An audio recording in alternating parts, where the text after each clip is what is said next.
Hey makeup friends! Today we're going to be taking a look at the Wild Greens palette from Urban Decay. I'm going to do some swatches, walk you through the eye look that I'm wearing today, and share my thoughts with you on this palette because I have a few. Let's get into this.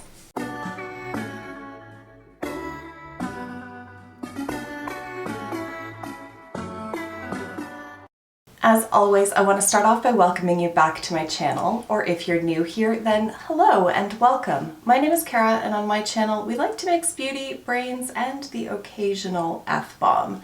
If you're not subscribed to the channel already and you enjoyed today's video, please go ahead and subscribe, and when you do, be sure to turn on those bell notifications because I do not have an upload schedule. That's just going to be part of my brand going forward, I think. I just can't make an upload schedule work. I've tried, I failed. I just can't do it. So, bell notifications for the win. But now, let's get on to this palette. So I am in Canada, if you're not familiar, and the only Canadian retailer that I have found for this so far is the actual Urban Decay website. It's not on Shoppers Drug Mart and it's not on the Sephora site. Through the Urban Decay website, it was $58 and I did get free shipping for that. I will say that it did ship very quickly, although I didn't pay for any expedited shipping. And because it's coming from within Canada, I didn't get hit with any additional customs or duty fees as well, so love that. So let's start from the outside. So first up, I want to say, I'm very pleased to see that this is a step away from the Naked line, not only in the naming of the palette, but also in the packaging. So you have this nice cardboard packaging. It's very sleek, very thin. There's really not a lot of excess packaging to be had here. I'll leave it to you. I am not a particularly large fan of the artwork and graphics going on here. I don't really get it, to be honest. Maybe I'm missing some sort of reference point. That's entirely possible, but this giant eye is just a little off-putting to me. I'm not in love with that. I think there's different theming that could have been leaned into with this kind of color story. It's a minor point, but it's just one note that I want to make. Secondarily, I would have preferred if this just lifted up and flipped over, but it actually opens up and then you see the product inside. Now I do like that these little flaps do go all the way back. I just find that that makes it so much easier for holding it and use of application, but I will note that there is no mirror inside the palette. That personally doesn't bother me, but some people I know really appreciate having that mirror, so I just wanted to bring that to your attention. Now the palette itself is cruelty-free and vegan, so that's definitely a plus, and inside you're getting 12 different shades. I'm holding it upside down. There we go. So there is a mix of mattes and shimmers in here. You can see that it is more of a muted sort of color story. So when I heard Wild Greens, I was expecting something a bit more impactful, something more wild, if you will. There is definitely a good selection of greens in here, and it's a color story that I actually really do enjoy. I just don't know that the packaging and the naming really is reflective of what you're finding inside the palette. Again, that's really neither here nor there because at the end of the day, you can call this palette literally anything and it's not going to change how it performs, and how it performs is obviously the most important part. So before we get to my thoughts on that, let's jump into the swatches and take a look at what these actually look like swatched out on my arm. The first shade is Chill, which is a light metallic champagne. Next is Lo-Fi, which is a matte shadow. It's a light coral shade. Then we have Kickback, which is a medium brown matte. Followed by Fuzz, which is more of a metallic finish, and it has a bit of a duochrome shift in there with a peachy kind of tone. This is followed by Turmeric, another matte shade. This one has a warm orangey tone to it. High Vibe is next. This is a warm medium coral. Next is Earthside, a cool toned light brown matte.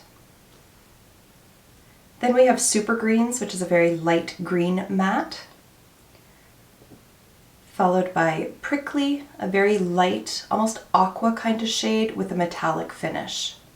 Next is Twist. This has a very similar finish, but this is more of like a greeny, almost taupe kind of color. It's a really interesting shade. Then we have Kale, another matte shade, and this is an interesting take on olive. It's a bit warmer than a true olive and a little bit lighter.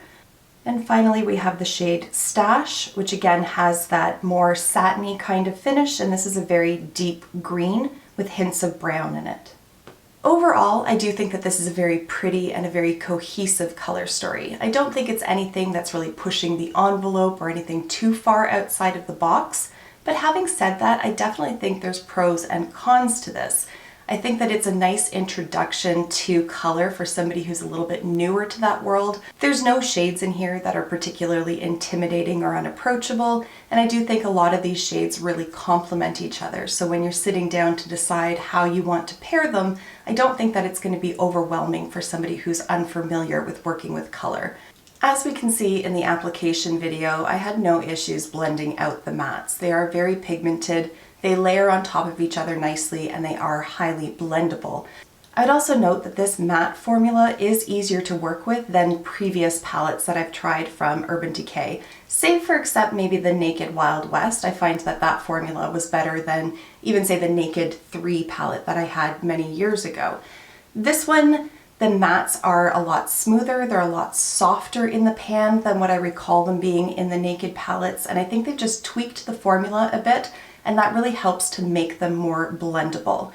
I did experience some fallout with the deepest green shade, although that's not a matte, that has more of a satin finish, but overall it was really nothing to write home about. The shimmers can be a little bit lackluster, so I will note on the Urban Decay website it does suggest that you pick them up with your finger and apply them that way for maximum color payoff. I would agree with that. They do adhere to a brush very easily, but I do think that they stand to have some setting spray applied. You can see in the clip that I did apply the shade Prickly, just dry straight out of the pan. And while it is pretty when you see it compared to it applied with the setting spray, there is a night and day difference. So my preference is using a setting spray. So overall, my general impression of the palette is that it's good. I don't think it's stellar, I don't think it's a must-have, but it's not something that I'm disappointed in having purchased. It is $58 Canadian, so that does have a fairly elevated price point. So for that, I'm glad to see that we have minimal packaging and that the shades are so cohesive and that you can make quite a few different eye looks with this. So in terms of the pros, first of all, I like that it's a step away from the Naked line. I like that they're doing something new. Again, I think it's a rather safe palette, but it is something new for Urban Decay, and I think that in itself is something to praise. I like to see them step outside of the Naked box that they've created for themselves. So, further to that, I do think that this is a very user-friendly and beginner-friendly palette. I think it's a nice introduction to people who are looking to dip their toe into the world of color but don't want to go full-on neon or bright. They don't want anything intimidating. I don't think that there's any shades in here that are unapproachable or a little bit scary to the newbie. And as well, the shadows apply really nicely. So I don't think somebody who is new to eyeshadow or new to color is going to be put off by this palette. On the con side of things though, is that I have experienced a lot of fading with this palette throughout the day. So I have worn this, I have been playing around with this, and I've tried different eye looks, but those shimmers do tend to fade throughout the day. So by the end of the workday, about 8 hours or 9 hours after application, I do find that the shimmers just aren't reaching all the way up to the crease of my eye anymore. They're more located down towards the lash line, and everything else is pretty much rubbed away. There's no pooling of the shadow in the creases, so it's not like it's getting trapped up in there and just forming this really dark line. It's just kind of evaporated. The mattes are still holding up nicely, but the shimmers do need a little bit of help for their longevity. So what I would recommend with this palette is using a glitter glue underneath the shimmers just to help them stay in place as long as possible. But that's really the only con that I have. I don't think that this is a wildly green palette. I'm not entirely sure where the inspiration for the naming came. It does say on the Urban Decay website that this is inspired by California. Having never been, I really don't know, so any Californians in the audience, please let me know down below if this is representative of your state. But when I look at it, I think a little bit more like Sedona kind of area. I think it's like the more terracotta shades that are really bringing that to mind for me. This just looks a little bit more deserty to me for whatever reason. Again, I've never really been to a desert, so I could just be completely talking out my behind, but be that as it may, that's what this color story brings to mind. Again, neither here nor there.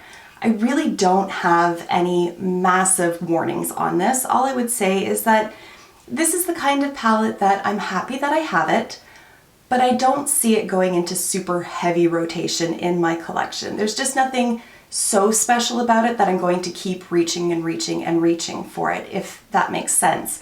So while I'm not disappointed with it, this is just sort of a middle of the pack kind of palette to me, for whatever that's worth to you. I think for me, if Stash here had been a deep forest green matte or even a really deep olive green matte, I think that would have helped this palette out a little bit. Having said that though, I do have that shade all out in this outer portion of my lid, and it's not glittery and it's not so reflective that it looks strange using it as a deepening shade, but I do wish that this was a matte, because this one as the deepest matte shade, it's really not all that deep. So I would have preferred a little bit more variety in terms of the mattes and certainly that deepening shade.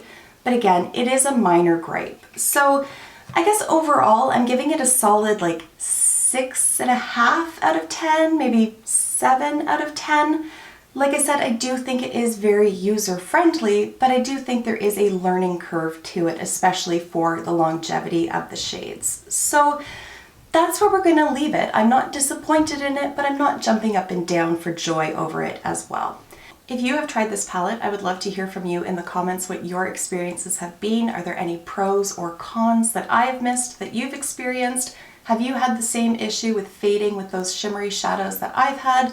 Let me know down below, because then we all just get that much more information to make that much more of an informed decision before purchasing the palette. So with all of that said, I'm going to thank you for taking the time to watch, and I'm going to wrap the video up here. If you enjoyed the review, please give it a thumbs up.